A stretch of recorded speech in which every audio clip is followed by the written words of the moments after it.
Mau liburan kemana? Ke Australia, ke New Zealand, atau mungkin ke Italia. Mau menikah dengan siapa? Dengan si A, si B, atau si C. Mau bisnis apa? Bisnis A, bisnis B, bisnis C. Mau kerja di perusahaan mana? Perusahaan A, perusahaan B, perusahaan C. Semua membutuhkan yang namanya keputusan, betul? Nah, kualitas kehidupan kita ditentukan oleh kualitas keputusan yang kita ambil. Begitu penting. Tetapi waktu sekolah, kayaknya kita nggak pernah belajar ilmu namanya tentang mengambil keputusan. Nah, hari ini saya ingin sharing kepada teman-teman semua bagaimana cara atau tips-tips sederhana di dalam mengambil keputusan yang baik. Langkah yang pertama, kalau Anda mau mengambil keputusan, Anda harus lihat dulu apakah keputusan ini penting atau tidak penting. Kalau penting, Anda lanjut ke langkah kedua. Kalau tidak penting, Anda hilangkan saja atau delegasikan kepada orang lain. Nah, pertanyaannya, apa yang dimaksud dengan penting dan tidak penting? Penting adalah ketika sesuatu hal tersebut mendekatkan Anda kepada tujuan atau goal yang sudah Anda set. Dan tidak penting adalah ketika hal tersebut tidak mendekatkan Anda kepada goal atau tujuan yang sudah Anda tentukan, atau bahkan menjauhkan Anda daripada tujuan atau goal yang sudah ditetapkan. Saya berikan contoh. Misalnya bangun tidur, Anda mesti mengambil keputusan, yaitu apa? Pakai baju apa? Contoh. Nah, untuk seorang Mark Zuckerberg, dia tiap hari nyaris pakai baju kaos yang sama, betul? Dan ketika diwawancara, ditanya, kenapa Anda selalu memakai baju kaos yang sama? Tentu seorang Mark Zuckerberg begitu kaya, tidak mungkin dia tidak bisa membeli baju model yang dia inginkan. Tapi dia bilang begini, saya tidak ingin menghabiskan waktu saya yang berharga hanya untuk memilih atau memutuskan hari ini saya mau pakai baju apa. Itu nggak penting buat dia, karena itu tidak mendekatkan dia kepada goals dia, karena dia berada di bidang teknologi. Tapi mungkin lain cerita untuk seorang yang profesinya model, atau artis, atau public figure, atau pejabat, atau apapun juga. Buat dia penting untuk menentukan hari itu dia mau pakai baju apa, karena itu mendekatkan dia kepada goal dia. Dan itu yang disebut dengan penting dan tidak penting. Contoh lain, ada teman yang mengajak Anda untuk nongkrong di malam hari misalnya. Ini misalnya kalau tengah COVID gitu ya.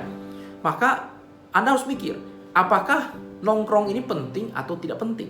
Nongkrong ini penting kalau misalnya dengan nongkrong Anda bisa mencapai tujuan Anda. Misal nongkrong sambil ngomongin bisnis apa gitu ya. Tapi kalau misalnya nongkrong yang nggak jelas, yang hanya cuma ngegosip, dan Anda rasakan tidak mendekatkan diri Anda kepada tujuan atau goal Anda, maka lebih baik Anda tidak perlu putuskan.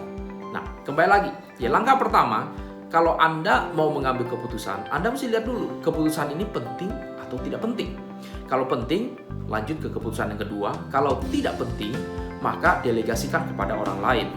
Contoh lainnya lagi, misalnya makan di restoran, pesen makan apa?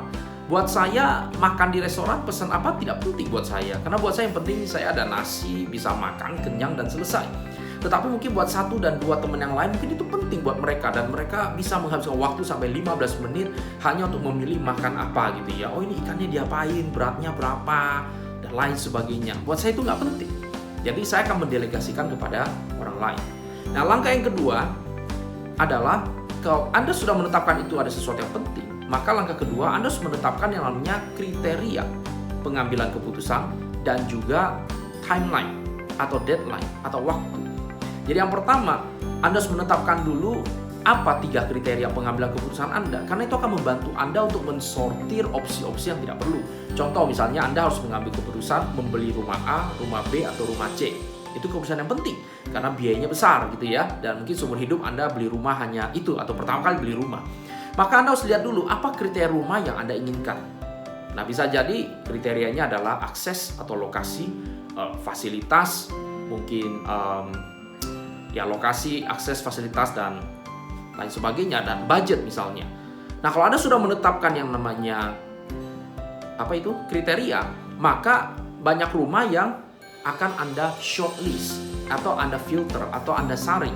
Misalnya Anda ingin lokasinya di tengah kota, lalu ada opsi-opsi di mana rumah-rumah itu berada jauh di luar kota yang Anda buang dulu. ya. Jadi jangan terlalu banyak. Jadi Anda pastikan dulu mendekati kepada opsi yang Anda inginkan. Jadi menetapkan kriteria itu sangat penting. Masukan dari saya, pakailah the rule of three atau hukum 3. Anda tetapkan apa 3 kriteria utama Anda di dalam mengambil keputusan dalam hal tersebut, ya. Setelah itu jangan lupa tetapkan deadline atau waktu, karena ada orang yang tidak pernah menetapkan deadline atau waktu sehingga tidak pernah finalisasi dengan keputusannya, dan itu prosesnya akan berulang dan itu makan waktu, jadi rugi waktu secara opportunity cost. Jadi Anda harus tetapkan waktu. Nah, untuk keputusan yang penting sebaiknya berikan waktu yang lebih banyak. Untuk keputusan yang kalah penting atau tidak penting-penting sekali, pakailah waktu yang sesedikit mungkin. Jangan kebalikannya. Keputusan penting Anda ambil dalam waktu singkat, dan keputusan yang tidak penting Anda bertele-tele. Jangan kebalikannya, oke? Nah, kalau sudah, lanjut ke langkah ketiga, yaitu apa? Anda kumpulkan semua opsi-opsi yang mungkin. Anda harus berpikir di luar kotak. Artinya, jangan membatasi opsi. Kayaknya ini hanya satu-satunya opsi. Jangan. Opsi terbaik selalu lebih dari satu. Nah, Anda harus mengadu opsi-opsi tersebut supaya Anda nanti punya tingkatan mana opsi yang terbaik, kedua, dan ketiga. Oke?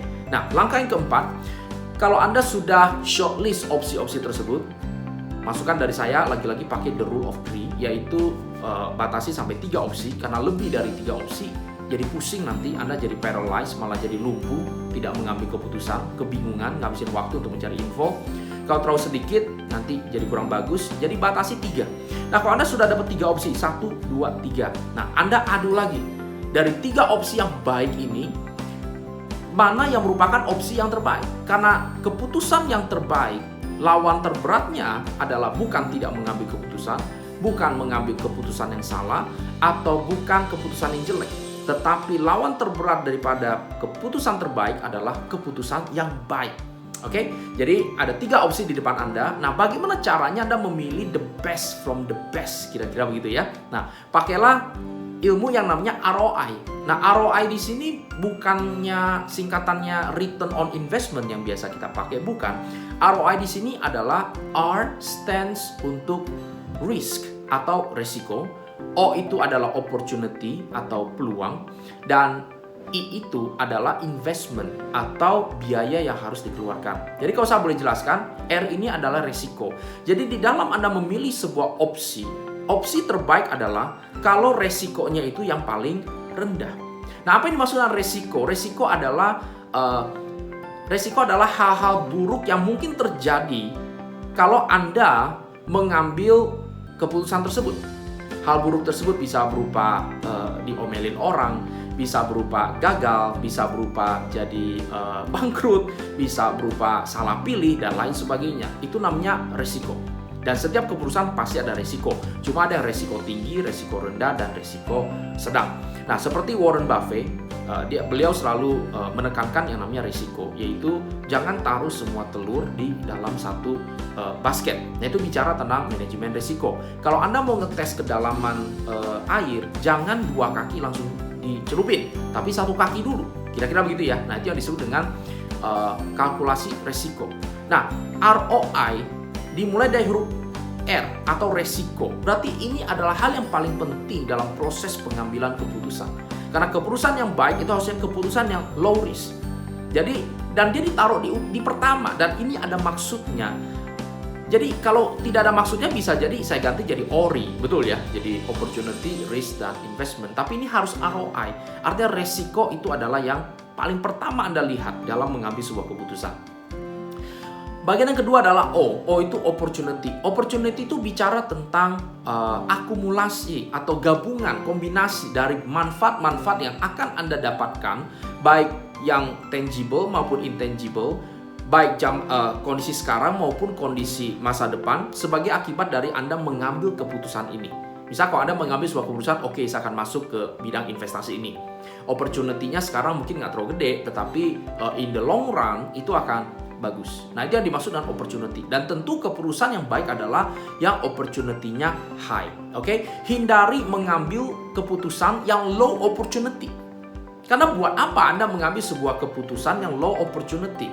Itu akan menghabiskan waktu Anda, kira-kira begitu. Pastikan Anda mengambil keputusan yang bernilai tinggi. Kalau nilainya nggak tinggi, lebih baik jangan. Cari yang value-nya lebih tinggi. Tapi Pak, ada orang bilang kan high risk, high gain, Pak. Betul, low risk, low gain. Betul, tetapi lebih betul lagi atau lebih baik lagi, cari yang low risk dan high opportunity. Dan kalau belum temukan itu, berarti kemungkinan Anda belum menemukan jawaban atau opsi yang terbaik. Oke? Dan yang ketiga, lihat I-nya. I adalah investment. Investment bicara tentang harga yang harus Anda bayar, baik di saat sekarang maupun di masa depan sebagai akibat dari menjalankan opsi tersebut. Dan tentu saja keputusan yang baik adalah yang investmentnya rendah. Oke? Tetapi kalau Anda lihat ROI ya atau ROI, I itu ditaruh di belakang. Artinya apa? Harusnya investment itu tidak boleh menjadi pertimbangan paling utama di dalam Anda mengambil sebuah keputusan. Saya berikan sebuah contoh dari pengalaman saya. Misalnya, Anda mau rekrut karyawan misalnya. Tentu Anda ingin mencari karyawan yang misalnya bayarannya lebih rendah tentunya gitu ya, dengan opportunity yang tinggi. Makanya kenapa orang suka merekrut yang namanya fresh graduate misalnya. Contoh, no offense untuk teman-teman yang fresh graduate. Tetapi sekarang Anda pilih mana? Dapat karyawan yang kurang pintar tapi murah, atau Anda memilih yang karyawannya lebih pintar tapi memang sedikit mahal, tapi dia bisa bantu Anda untuk menjalankan banyak hal. Nah, Anda pikirkan sendiri. Oke? Dan langkah kelima adalah tentu Anda memilih dari ketiga opsi tersebut mana yang terbaik, dan itu adalah keputusan yang terbaik. Demikianlah tips-tips sederhana dari saya, tahapan-tahapan di dalam mengambil sebuah keputusan. Semoga bermanfaat dan hidup Anda menjadi semakin berkualitas. Terima kasih.